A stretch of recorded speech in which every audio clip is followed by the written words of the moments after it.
ముందుగా నిన్నటి రోజున తిరుమలలో శ్రీవారిని మొత్తం 78,731 మంది భక్తులు దర్శించుకున్నారు. అందులో 25,156 మంది భక్తులు తలనీలాలను సమర్పించారండి. నిన్నటి రోజున తిరుమల శ్రీవారి హుండీ యొక్క ఆదాయం అనేది 3,40,00,000 రూపాయలు. ఈరోజు కూడా ఎటువంటి దర్శనం టికెట్లు లేకుండా నేరుగా భక్తులను ఫ్రీ దర్శనానికి అనుమతిస్తున్నారండి. ఇలా టికెట్స్ లేకుండా నేరుగా వెళ్ళే ఫ్రీ దర్శనానికి మొత్తం 12 గంటల సమయం అనేది పడుతోంది. అలాగే తిరుపతిలో ఇచ్చే సర్వదర్శనం టోకెన్లను తీసుకొని దర్శనానికి వెళ్ళే వారికి దర్శనానికి 4 గంటల సమయం అనేది పడుతోంది.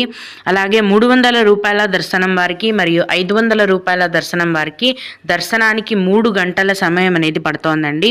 చిన్న పిల్లల సుపదం ఇన్ఫాంట్ దర్శనం అనేది ఈరోజు ఉందండి. నిన్న పౌర్ణమి కారణంగా ఈ దర్శనం అనేది లేదు. కానీ ఈరోజు 1 సంవత్సరం లోపు చిన్నపిల్లలు